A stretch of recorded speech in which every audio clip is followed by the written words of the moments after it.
नमस्कार प्यारे विद्यार्थियों, आप सभी 11th क्लास के छात्र छात्रा ध्यान दें कि हम जो हमारा एक गद्य गण का पहला ही पाठ था नमक का दारोगा यानी कि नमक विभाग का एक उत्तराधिकारी, उसके बारे में पाठ पढ़ रहे थे। इस पाठ के जो लेखक हैं वो हैं मुंशी प्रेमचंद जी। ठीक है, जो बहुत प्रसिद्ध कहानीकार उपन्यासकार है। लगभग 300 से अधिक की कहानियां प्रचलित हो चुकी है, कहानियां फिल्में बन चुकी हैं और धारावाहिक बन चुके हैं।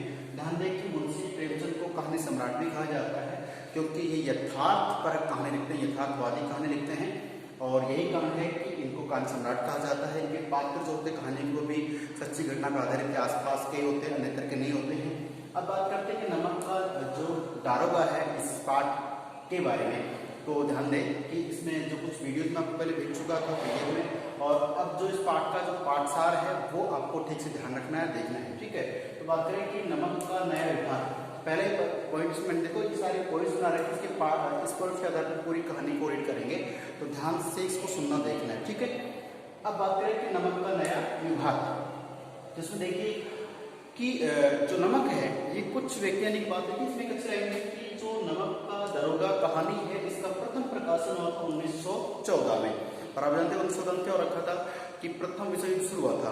ठीक है, उस समय यानी कि जो बात करें तो भारत की बात कर ले तो लगभग जो 75 से 80% जनसंख्या है वो गाँव में निवास करती उस जमाने में, और उस समय की जनसंख्या और आज जनसंख्या में बहुत बुद्धि के आधार बहुत बदलाव हो चुका है। तो बात करें उस समय भोली भाली जनता है, सीधी सादी जनता है, उस समय भगवान पर बहुत ज्यादा विश्वास और मतलब श्रद्धा भक्ति थी।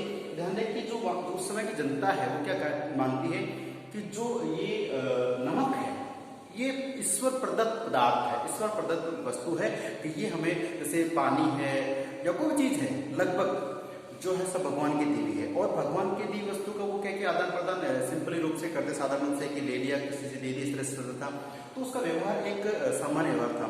लेकिन जब 1914 की बात कर रहे हैं, इस कहानी का प्रकाशन की बात करें, उस समय यहाँ पे हमारे देश में आजाद नहीं था, अंग्रेजों का गुलाम था। ठीक है, हालांकि बात में आप जानते हो, देखिए उस समय क्या था कि यहाँ पे जो अंग्रेजों का यहाँ पे राज था, तो उन्होंने क्या किया, कुछ नियम बनाए, तो उन्होंने नमक जो है उसको क्या कर दिया कि जो व्यवहार था व्यापार उसको बंद कर दिया, निषेध कर दिया, और नमक का एक कानून बनाकर विभाग बना दिया।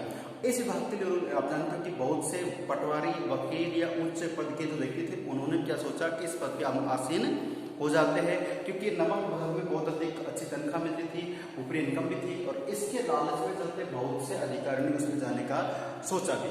तो उसी प्रकार बात करें कि एक यहाँ पे पात्र की बात करेंगे, मुंशी बंशीधर है, पंडित अलोपीदीप है, जमादार बबलू सिंह है, ये इस कहानी के मुख्य पात्र और भी होंगे लेकिन उनका जिक्र स्पष्ट रूप से नहीं है, इनके सगे संबंधी हो सकते हैं। तो अगर प्रश्न आता है कि इनके मुख्य पात्र तो इनका नाम ले सकते हैं। देखिए तो बात करें मुंशी बंशीधर और पंडित अलोपीदीप, इनका ज्यादा इस कहानी में रोल रहेगा, भूमिका रहेगी।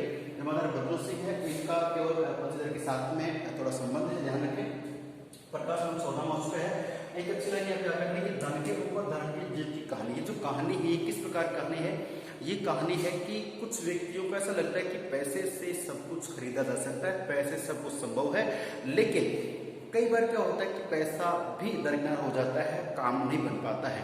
तो यहाँ पे जो पंडित अलोपीदीप है उनको धन के ऊपर बहुत अधिक मतलब विश्वास है, लक्ष्मी जी को उनका अखंड विश्वास है कि पैसे सारे काम हो सकते हैं। ठीक है, लेकिन इस कहानी में बताया गया कि धन के ऊपर धर्म की जीत होने वाली है, सच्चाई ईमानदारी में कोई चीज होती है और वो धन से भी ज्यादा महत्वपूर्ण बताई गई। अब देखिए इस बात में कि देखिए आगे बढ़ते हैं कि बंशीधर के पिता की वार्ता। इस कहानी में एक जैसे बंशीधर जी हैं, अलोपीदीप हैं। अलोपीदीप एक सेठ साहूकार कहें, जमींदार कहें, पैसे वाले पूंजीपति वर्ग का एक व्यक्ति है जो आसपास के गांव वालों को, व्यक्तियों को लाखों रुपए लेन देन करता है, पैसे लेते हैं, उनकी कार्यसिद्ध कराते हैं।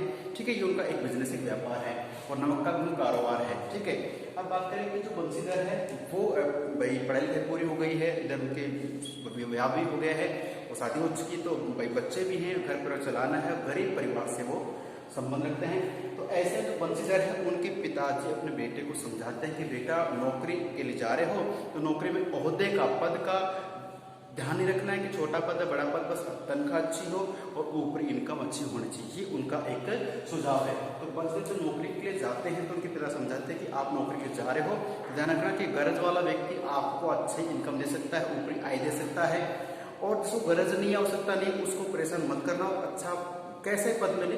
पैसा अच्छा होना चाहिए। क्यों? क्योंकि अपना जो घर है वो गरीब है। और इसमें एक अच्छी बात बताऊँ आपको, उसने एक पंक्ति के लोकोक्ति मोहरों का इसमें बहुत अधिक प्रयोग किया गया है। देखिए इसमें लड़के घास फूस की तरह बढ़ती है। घास फूस क्या होता है कि आप जानते हो, कहीं भी आप कहीं थोड़ा पानी इकट्ठा हो जाता है, मिट्टी इकट्ठी हो जाती है, कुछ दिन बाद वहाँ पे क्या होता है, घास उग जाती है। तो घास के लिए खाद बीज की आवश्यकता नहीं होती, वो अपने आप में उग जाती है, आसमान बांधते हैं। देखिए उन्होंने कहा कि जो घर की लड़कियां हैं, जो बेटियां हैं, पोतियां, वो धीरे धीरे बड़ी, यानी कि बहुत कम समय में बड़ी जाती हैं, क्योंकि हमें पता ही नहीं चलता और बच्चे बड़े हो जाते हैं। तो ये लड़कियां घास फूस से बढ़ जाती हैं। ये पंचदेव के पिताजी उनको समझाने का प्रयास किया गया है। बात करें कि मैं कगारे का वृक्ष कहते हैं कि अपने बारे में कहते हैं कि बेटा मैं तो कगारे का वृक्ष और किनारे का वृक्ष, उसके आसपास की जैसे मिट्टी दूर हो गई है, यानी कि समय निकल गया है, और उस पेड़ के पास जो जड़ें निकल गई है, मिट्टी निकल गई है, अब वो कभी भी गिर सकता है। कहने का मतलब है कि वंशधर के पिता का जो उम्र है वो नजदीक आ गई है, यानी बहुत अधिक हो गई है, वो कभी भी इंतकाल हो सकता है, देहांत हो सकता है। तो बेटा मेरे बाद इस घर का मुख्तार मुखिया आप ही हो, इसलिए आपको जिम्मेदारी समझनी है और अच्छा काम ढूंढना है। अब बात करें इसके आगे की कि उसके पिताजी कहते हैं काम ढूंढने के लिए जा रहे हैं, बेटा ध्यान रखना कि निगाहें चढ़ावे चादर पर होनी चाहिए। कि आप जिस नौकरी के लिए जा रहे हैं उसमें तनख्वाह कितनी होगी उस पर ध्यान देने की आवश्यकता नहीं, वो जो मिलेगी ठीक है, लेकिन जो ऊपरी इनकम है उसका ध्यान रखना है। कि जिसका मंदिर मस्जिद में जो भी होता है चढ़ाव पे ध्यान होता है कि कौन व्यक्ति कितना चढ़ा रहा है, उस पर ध्यान दिया जाता है। तो जहाँ भी आप कोई काम करें उस पर ऊपरी इनकम पे ध्यान देना है। मासिक वेतन कौन मासिक का चांद है, बताया गया कि एक महीने में जब जो मेहनताना मिलता है, सैलरी मिलती है, पैसा मिलता है, वो 1 तारीख को मिलता है। एक यानी कोई भी फिक्स होती तारीख 10 को, 15 को, 20 को, 1 तारीख को, उस दिन वो सैलरी, वो तनख्वाह में पता चलती कि है। लेकिन वो सैलरी उस दिन के बाद से धीरे धीरे घट के और पूरी हो जाती है। जिस प्रकार जैसे आप जानते हो कि पूर्णिमा से, पूर्णिमा जो होती है उस दिन रात्रि को चांद पूरा होता है, लेकिन उसके अगले दिन धीरे धीरे वो घटने लग जाता है और घट के बिल्कुल कम हो जाता है। तो एक महीने में मिलने वाली सैलरी को, तनख्वाह को उन्होंने पूर्णमासी का चांद कहा है, जो एक दिन तो दिखाई देता है, बाद में घट जाता है। अब बात करें कि जो ऊपरी इनकम होती है, रोजाना आने वाली कमाई होती है, 10, 20, 50 या 100 कुछ भी आ सकती है, वो क्या है कि बहता हुआ स्रोत है, यानी बहता हुआ जल का स्रोत है, वो रोजाना बहता रहता है। तो वंशधर के पिताजी कहते हैं कि ऊपरी इनकम है वो बहता हुआ स्रोत है, यानी कि रोजाना कमाई होगी, और सैलरी जो मेहनताना जो आपकी तनख्वाह वो तो पूर्णमासी का चांद है। इसलिए याद रखना कि किस चीज को क्या कहा है। अब बात करें कि वेतन जो है मनुष्य ऊपरी आय ईश्वर देता है। कहने का मतलब कि जो तनख्वाह मिलती है हमें कौन देता है? हमारा मालिक, हमारा बॉस, हमारा जो डीन होता है देता है। जब यानी कि तनख्वाह तो हमें कोई व्यक्ति ही देता है, लेकिन जो ऊपरी इनकम होती है हमारे भाग्य से, हमारी मेहनत से मिलती है, वो कौन देता है? भगवान देता है। ऐसा कौन मान रहा है? ऐसा वंशधर के पिताजी का मानना है कि तनख्वाह तो मनुष्य देता है मनुष्य को, और जो ऊपरी इनकम होती है या जैसे भाई रिश्वतखोरी है, कोई भी चीज है, वो पैसा जो आता है वो किसके पास आता है? वो ईश्वर के द्वारा आता है। ऐसा वंशधर के पिता का मानना है, जबकि वंशधर की जो सोच थोड़ी सी अलग है। अब बात करें कि देखिए, अब जो वंशधर है वो पिता की सारी बातें सुन करके और चलते हैं, और वंशधर कहते हैं बेटा ये मेरी जन्म भर की कमाई है, जो आपको हाथ बिल्कुल इसे गांठ बांधने था, इस नियमों के आधार पर जीवन यापन करना है, घर को संभालना है, घर बहुत गरीब है, ठीक है। अब ऐसे में वंशधर निकलते काम के लिए, और अच्छे सुकून के साथ निकले थे, तो जाते उनको नए जो नमक का विभाग बना था उस विभाग में दारोगा का पद मिल जाता है, अच्छी नौकरी मिल जाती है, अच्छे तनख्वाह भी अच्छी है और अच्छे पद भी हैं। और नौकरी लगे 6 महीने हुए थे कि उसने अपने कर्मठता से, अपने कार्य कुशलता से सबका दिल जीत लिया ऑफिसर्स का, और अब वो एक अच्छे पद पर कार्य कर रहे हैं। लेकिन एक बात करते हैं कि जाड़े की मतलब सर्दियों की ऋतु होती है, उस समय क्या होता है, रात का समय था, और जहाँ पे नमक का एक कार्यालय है उसके 1 मील पूर्व दिशा की तरफ यमुना नदी बहती है। उस नदी पर लकड़ियों से जो नावें बनती है, उस नावों से पुल बना रखा है, और उस पुल पर क्या हो रहा है कि उस पुल पर से कुछ आवाजें आती हैं, ठीक है। आवाज किसकी है? कि जो बैलगाड़ी होती है उन बैलगाड़ियों में नमक लदा हुआ था और वो गाड़ी इधर से पार हो रही थी। उस आवाज को सुनकर के वंशधर सोचते हैं कि इस रात को अभी कौन जा रहा होगा, कौन आ रहा होगा, ये आवाज किसकी है। और उस समय वहाँ के जो चपरासी होते हैं या बाकी कर्मचारी वो सब नींद में सोए हुए थे। वंशधर जागते हैं और अपनी वर्दी पहनते हैं, तवज्जा लेते हैं, घोड़ा लेकर के बाहर निकलते हैं और बदलू सिंह को साथ लेते हैं, और जाकर देखते हैं यमुना नदी के किनारे पर जो पुलिये पे, तो वहाँ पे कुछ गाड़ियाँ नमक ले जा रही थी। उसमें वंशधर ने आवाज़ दी कि किसकी गाड़ियाँ हैं, कौन जा रहा है। तो एक व्यक्ति ने कहा कि साहब नमक की गाड़ियाँ हैं, किसकी हैं? तो सन्नाटा छा जाता है, कोई बोलता नहीं। फिर वापस पूछते क्रोध से डरा के, तो वहाँ पे एक व्यक्ति कहता है कि ये पंडित आलोपीदीन की गाड़ियाँ हैं। कि कौन आलोपीदीन? तो उसमें आता है कि दातागंज जो जगह है वहाँ के ये साहूकार हैं, सेठ हैं, और उनकी गाड़ियाँ हैं। कि कहाँ जाएगी गाड़ियाँ, तो कानपुर का नाम आता है, गाड़ियाँ कहाँ जाएगी, कानपुर, जो नमक लेकर जा रहे थे। अब बात करते हैं कि जैसे उनका कि गाड़ियाँ रोक दीजिए और अपने सेठ साहूकार को बुला लीजिए। तो बंशीधर अपने रोक के साथ उन्हें बुलाते हैं और एक गाड़ी बाद जा करके और अलोपीदीन को बुला के लाते हैं, जो अपने सजीले रखते पीछे पीछे और पान करते हुए आ रहे थे। देखिए इस बात कर रहे हैं कि जैसे ही अलोपीदीन को क्या है कि लक्ष्मी पर, पैसे पर, अपने धन पे क्या था, अटूट विश्वास था कि पैसे से सब कुछ हो सकता है। जैसे उनका कि मालिक आपको बुलाया जा रहा है, दारोगा जिन गाड़ी रोक दी है, तो कहते हैं कि चलो हम आते हैं और आकर के उन्हें विनय करते हैं, रिश्वत देने का प्रयास करते हैं। लेकिन 25,000 शुरुआत होकर के 40,000 तक आ जाती है। लेकिन बंशीधर कर्मठता और ईमानदारी का परिचय देते हैं कि 40,000 तो क्या 40 लाख रुपए दोगे तब भी मैं इस गाड़ी को पार नहीं होने दूंगा, इनको आपको मेरे से अदालत चलना पड़ेगा। और जमादार बदलू सिंह को आदेश देते हैं कि आप जाइए और तुरंत गिरफ्तार कर लीजिए। बदलू सिंह डरता हो जाता है और गिरफ्तार करने का प्रयास करता है। अगले दिन जब अदालत में पेश किया जाता है तो वहां पे सब लोग हैं वो अलोपीदीन की तरफ झुकाव रखते हैं कि इनको अरेस्ट कैसे किया गया। और यहाँ पर देखिए जो बंशीधर हैं उनकी सब टिप्पणी कर रहे थे कि इन्होंने बहुत गलत कार्य किया है।